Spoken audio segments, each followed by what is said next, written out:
Hey AP sophomores, good to see you again. And I'm making this video for Tuesday, April 21st. So let's get into it, what we have to get done. Let's start off for you guys what you need to have done for already at this point with your DBQ in Unit 3. Make sure your notes are done for the Unit 3 review. Make sure you do not do the SAQ or LAQ for Unit 3. Do the HAP steps on our group organizer. That's we have a doc on that in the website. We had a Zoom conference. It's actually all done. You should take that off. And lastly, fill out your Unit 3 graphic organizer. Doing this things the Heimler way. All right, so if we look at that, and if you want to catch up on any of this, the best thing to do is to go to the website. And if you're like, oh, Unit 3, I'm behind, go back to right here on Thursday, April 16th. There's a lot of directions. We have the Unit 3 packet, the videos, and you can get yourself all caught up. Actually, my mistake. Go back all the way here to this one that says April 9th.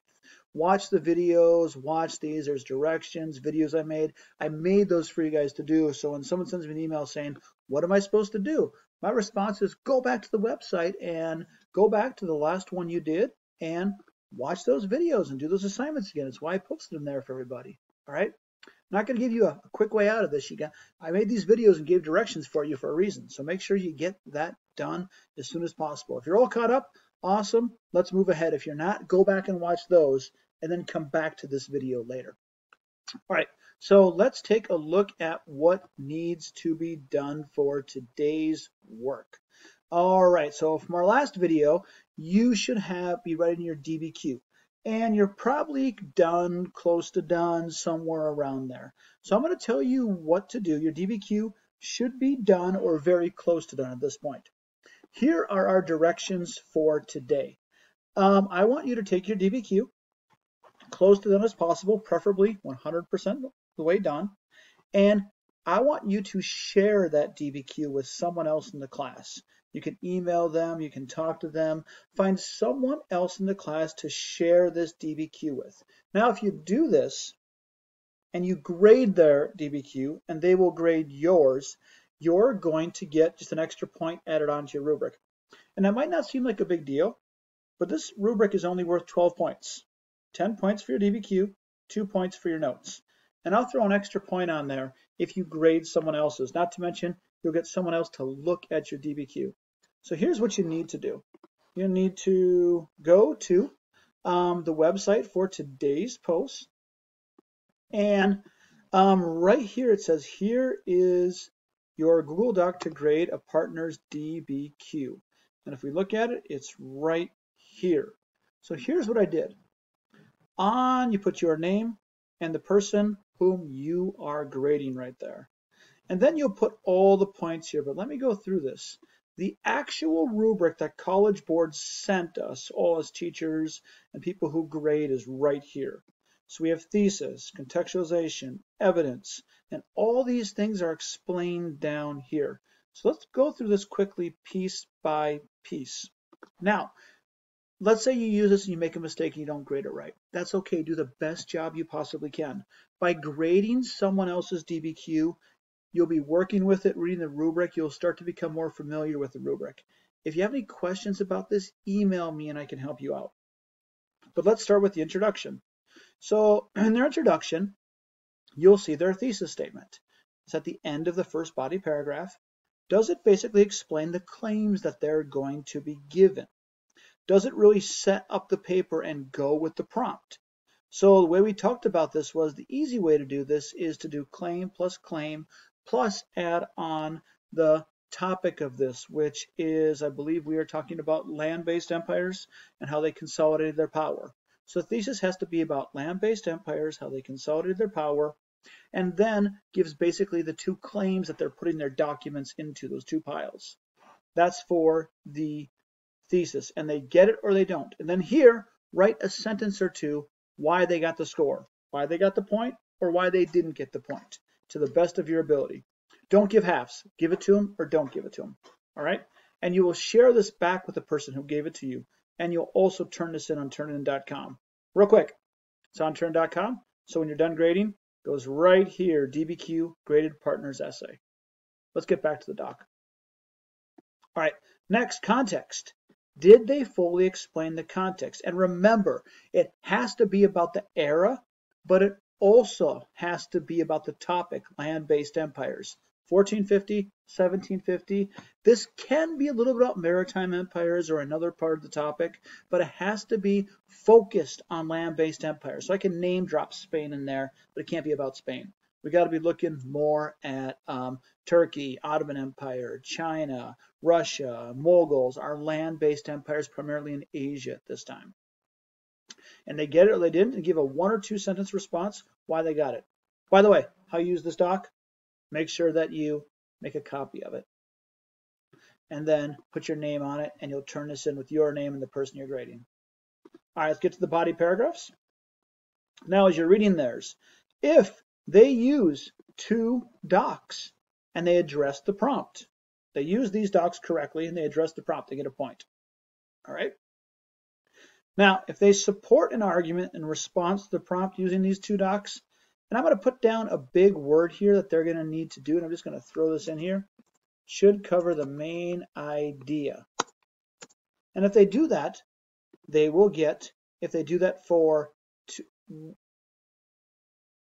if they're able to basically give the main idea for 2 documents, they get a point.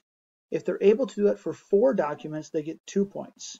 And then I want you to write down right here the number of documents they did it for. So if it worked for document 4, no, I start off with 4, 1, 2, and 3, they would get 2 points. If they only had 4, 1, and 2, well, that's not 4 documents. They only get 2 points. So they have to have 2 documents for 1 point, 4 documents for 2 points. If they have 3 documents, it's 1 point. If they have 1 document, 0 points. All right, 5 documents, still 2 points.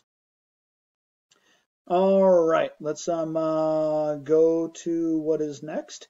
And so then, oh, by the way, put the points they get for all these areas over here, and you're going to add up the total that is on right here at the end. Let's get into analysis when you're grading.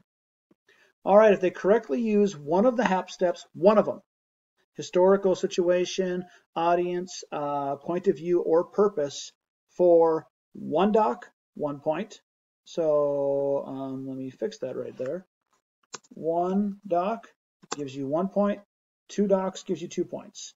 And then put the doc here and the step they used. For example, I could say doc 1, and that they used, I could say context. They explained the context of that era. And then maybe doc 5, and they really talked about how the audience would react to it. Then I would give them 2 points. If it was just doc 1 context and no other one, I only give them 1 point. If you're not sure, take a stab at it, see what you think, if they get it or not. All right, outside evidence. Everyone should be getting these points, working for them. Correctly used outside evidence that was connected to the prompt. They get 0, 1 point for 1 piece of evidence, and 2 points for 2 pieces of evidence. Give the points and why you gave them. What was the outside evidence they used that you gave them a point for? And then lastly, the unicorn point, complexity. Complexity is tough. These are basically kind of like giving a good explanation at the end of it. Using possibly a comparison, talking about multiple time periods. The way Steve Heimler likes to do this is he likes to connect it in his thesis. So you could like bring up maritime empires, though. Although maritime empires were powerful during this time, land-based empires also made themselves known in the world. And then at the end, we do a comparison of land empires and maritime empires or something like that. It's got to be just a little bit more. It's a tough one. See if you can give that point. If you don't quite understand it, I get it. A lot of teachers don't quite understand this point. I don't always understand this point. It's a little bit tough. It's the biggest arguments that happen at the reading, and very, very few people get this point. Try it. Go for it. It won't hurt you if you try. All right. I'm going to use the same rubric when I grade yours. So I'll be looking at the same points. I'm going to be judging on this rubric right here, which is what the readers use. So let's go to what we have to get done and look at our deadlines and everything. All right, so your DBQ Grade a partners. That means you need to be done, get it to a partner, and have them grade yours, and you will grade theirs. The DBQ should be turned in on Thursday at 11:59 is when it's due, and there's where you turn your Unit 3 DBQ. The day before that, Wednesday, you turn in your partner's graded essay. So you have a day to kind of like go over, and if your partner didn't give you all the points you wanted, you might want to look at that and see what you can do to get those points. All right. My suggestion is if someone gives you criticism, to take it to heart and try to make it better. Don't start blaming people. I mean, you know, it takes a really weak person to start blaming people when things go wrong. I'm not mentioning any presidents there, by the way. All right, let's continue. Let's keep working. All right. So after that, I have the Unit 4 notes with the DBQ on the website. So where is that on the handy dandy website? That is, if we take a look at it, where is that website? No, not there, not there. There it is. We go down to Unit 4. I posted that. That is right here. I was on the wrong day. So on Monday, April 20th, I put on here the Unit 4 review and DBQ is right there. Go ahead and get that done. When is that due? That is also going to be due on Thursday at 11:59 to watch the Heimler video and get those notes in. Tomorrow, my plan is to put on the website our context and map review sheet we talked about. So be prepared for that tomorrow. Here are your assignments. Email me if you have any questions. If you're a little behind, go back and watch previous videos from the website and get yourself caught up. I hope you guys keep up the great amount of work, the great work you're doing. It's always a great amount of work. We are almost there. Believe it or not, your AP exam is in 1 month from today. That's kind of crazy. All right, I will see you guys later and hope your families and everyone in your household is safe.